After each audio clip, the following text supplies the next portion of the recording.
ലൂക്കോസ് എഴുതിയ സുവിശേഷം 10-ാം അധ്യായം 17 മുതൽ 20 വരെയുള്ള തിരുവചനങ്ങൾ. 72 പേരും സന്തോഷത്തോടെ തിരിച്ചു വന്ന് പറഞ്ഞു, കർത്താവേ, നിന്റെ നാമത്തിൽ പിശാചുകൾ പോലും ഞങ്ങൾക്ക് കീഴ്പ്പെടുന്നു. അവൻ പറഞ്ഞു, സാത്താൻ സ്വർഗത്തിൽ ഇടിമിന്നൽ പോലെ നിപതിക്കുന്നത് ഞാൻ കണ്ടു. ഇത് പാമ്പുകളുടെയും തേളുകളുടെയും ശത്രുവിൻ്റെ സകല ശക്തികളുടെയും മീതെ ചവിട്ടി നടക്കുവാൻ നിങ്ങൾക്ക് ഞാൻ അധികാരം തന്നിരിക്കുന്നു. ഒന്നും നിങ്ങളെ ഉപദ്രവിക്കുകയില്ല. എന്നാൽ പിശാചുക്കൾ നിങ്ങൾക്ക് കീഴടങ്ങുന്നു എന്നതിൽ നിങ്ങൾ സന്തോഷിക്കേണ്ട. മറിച്ച് നിങ്ങളുടെ പേരുകൾ സ്വർഗത്തിൽ എഴുതപ്പെട്ടിരിക്കുന്നു എന്നതിൽ സന്തോഷിക്കുവീൻ. ഏറ്റവും പ്രിയമുള്ളവരെ, പെന്തക്കോസ്ത് 4-ാമത്തെ ഞായറാഴ്ചയിലേക്ക് നമ്മൾ വന്നിരിക്കുകയാണ്. നമ്മുടെ ചിന്തയ്ക്ക് സഭ നമുക്ക് നൽകിയിരിക്കുന്നത് ലൂക്കോസിന്റെ സുവിശേഷത്തിന്റെ 10-ാം അധ്യായത്തിന്റെ 17 മുതൽ 20 വരെയുള്ള തിരുവചനങ്ങളാണ്. നമുക്കറിയാം, 10-ാം അധ്യായത്തിന്റെ ആരംഭത്തിൽ കർത്താവ് തൻ്റെ 72 പേരെ തിരഞ്ഞെടുത്ത് അവരെ താൻ പോകാനിരുന്ന എല്ലാ പട്ടണങ്ങളിലേക്കും നാട്ടിൻപുറങ്ങളിലേക്കും അയക്കുന്നത് നമ്മൾ കാണുന്നുണ്ട്. അവർ പോയി വിജയകരമായി തങ്ങളുടെ പ്രവൃത്തികൾ പൂർത്തിയാക്കി തിരിച്ചു വന്ന് യേശുവിന് അതിൻ്റെ റിപ്പോർട്ട് നൽകുന്ന സംഭവമാണ് ഇപ്പോൾ നമ്മൾ വായിച്ചു കേട്ടത്. അവർ പോയി വലിയ സന്തോഷത്തോടെയാണ് തിരിച്ചു വരുന്നത്. അവർ തിരിച്ചു വന്ന് കർത്താവിനോട് പറയുന്നത്, കർത്താവേ, സാത്താൻ പോലും ഞങ്ങൾക്ക് കീഴ്പ്പെട്ടു. അവരെ പോലും നിന്റെ നാമത്തിൽ പിശാചുക്കൾ പോലും ഞങ്ങൾക്ക് കീഴ്പ്പെടുന്നു. ഇതായിരുന്നു അവരുടെ ഏറ്റവും വലിയ സന്തോഷം. കർത്താവിൽ അവരുടെ വിശ്വാസത്തെ അത്ഭുതങ്ങൾ കൊണ്ട്, അടയാളം കൊണ്ട് സ്ഥിരീകരിക്കുന്നതായിട്ട് നമുക്ക് കാണാനായിട്ട് സാധിക്കും. അതിലേറ്റവും അവർ സന്തോഷിച്ചത് പിശാചുക്കൾ കീഴ്പ്പെട്ടു എന്നുള്ളതാണ്. അതിന് കർത്താവ് കൊടുക്കുന്ന ഉത്തരങ്ങളാണ് നമ്മുടെ കൃത്യമായി പറഞ്ഞിരിക്കുകയാണ്. കർത്താവ് പറയുകയാണ്, സ്വർഗത്തിൽ നിന്നും ഇടിമിന്നൽ പോലെ സാത്താൻ നിപതിക്കുന്നത് ഞാൻ കണ്ടു. ഇവരുടെ പ്രവൃത്തികൾക്ക് വിരുദ്ധമായി, ജനത്തെ നശിപ്പിക്കുവാനായി ഇടിമിന്നൽ പോലെ സാത്താൻ വീഴുന്നത് കർത്താവ് കാണുകയാണ്. ഗോതമ്പുമണി പോലെ നിങ്ങളെ പാറ്റുവാൻ ഞാൻ കൊതിക്കുന്നു. പത്രോസിനോട് പറയും, ഞാൻ നിങ്ങൾക്ക് വേണ്ടി പ്രാർത്ഥിച്ചു, നിങ്ങളുടെ വിശ്വാസം നശിക്കാതിരിക്കാൻ. തിരഞ്ഞെടുക്കപ്പെട്ടവരെ പോലും നശിപ്പിക്കുവാൻ, ഭിന്നിപ്പിക്കുവാൻ സാത്താൻ പരിശ്രമിക്കും. അപ്പം നിങ്ങൾ അതുകൊണ്ട് സന്തോഷിക്കേണ്ട. 10 മടങ്ങ് ശക്തിയിൽ സാത്താൻ അവൻ്റെ പ്രവൃത്തി ആരംഭിച്ചു കഴിഞ്ഞു.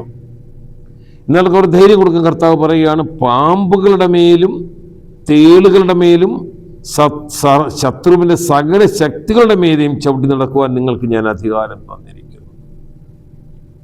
ഈ ലോകത്തിലെ എല്ലാ ക്രൂര ജന്തുക്കളുടെയും മേൽ, എല്ലാ ഹീന ജന്തുക്കളുടെയും മേൽ, എല്ലാ പൈശാചിക ജന്തുക്കളുടെ മേൽ കർത്താവ് അവർക്ക് അധികാരം കൊടുക്കുന്നതാണ് നമ്മുടെ കണ്ടുമുട്ടൽ. ഈ സൗകര്യങ്ങളെയും ഒരു വിശ്വാസിക്ക്, ഒരു പ്രഘോഷക, ദൈവവചന പ്രഘോഷണം ഏറ്റവും ശക്തി ഇതാണ് ആവശ്യം. ഈ ഭൂമുഖത്തെ എല്ലാ ദുഷ്ടശത്രുക്കളോടും നമ്മൾ എതിരിടണം. ദൈവത്തിൻ്റെ വചനം അത് പറയാതിരിക്കാൻ, പറഞ്ഞാൽ പടരാതിരിക്കാൻ, പറഞ്ഞാൽ വിശ്വസിക്കാതിരിക്കാൻ, അതിനെ തകർത്ത് കളയാൻ പ്രപഞ്ചത്തിലെ എല്ലാ ഹീനജന്തുക്കളും ശ്രമിക്കും. കർത്താവ് അവന് അധികാരം കൊടുത്തു. എല്ലാ തിന്മകളെയും അതിജീവിക്കുവാനുള്ള അധികാരം. പാമ്പുകളുടെ മേൽ, തേളുകളുടെ മേൽ, ശത്രുവിൻ്റെ സകല ശക്തികളുടെയും മേൽ, എത്ര വലിയ ശത്രുവായാലും അവരുടെ ശക്തിയുടെ മേൽ ചവിട്ടി നടക്കുവാൻ അധികാരം തന്നിരിക്കുന്നു. ഒന്നും നിങ്ങളെ ഉപദ്രവിക്കുകയില്ല. വലിയൊരു വാഗ്ദാനമാണ്. ഒന്നും നിങ്ങളെ ഉപദ്രവിക്കുകയില്ല.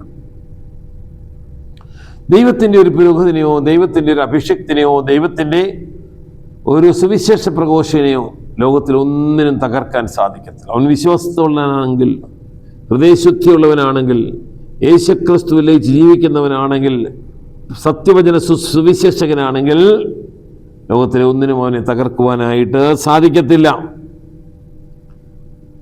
എന്നാൽ പിശാചുക്കൾ നിങ്ങൾ കീഴടങ്ങും, നിങ്ങൾ സന്തോഷിക്കണം. നിങ്ങളുടെ അത്ഭുത പ്രവൃത്തികൾ ഓർത്താണ് നിങ്ങൾ സന്തോഷിക്കേണ്ടത്. ഇതെല്ലാം നിങ്ങൾ കീഴ്പ്പെട്ടെന്ന് പറഞ്ഞ് നിങ്ങൾ സന്തോഷിക്കേണ്ട. പിന്നെ എന്തുകൊണ്ട് സന്തോഷിക്കണം? എങ്ങനെ സന്തോഷിക്കും? കർത്താവ് പറയുകയാണ്, സ്വർഗത്തിൽ നിങ്ങളുടെ പേരുകൾ എഴുതപ്പെട്ടിരിക്കുന്നത് കൊണ്ട് നിങ്ങൾ സന്തോഷിക്കണം. ജീവന്റെ പുസ്തകത്തിൽ നിങ്ങളുടെ പേരുകൾ എഴുതപ്പെട്ടിരിക്കുന്നതുകൊണ്ട് നിങ്ങൾ സന്തോഷിക്കണം. പ്രിയ സഹോദരങ്ങളെ, ഓർത്തുകൊള്ളുക,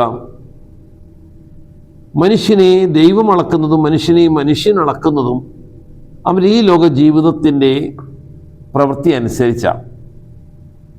എത്ര നാൾ ജീവിച്ചു വലിയ പ്രസക്തിയൊന്നുമില്ല. എങ്ങനെയാണ് അവൻ ജീവിച്ചത്?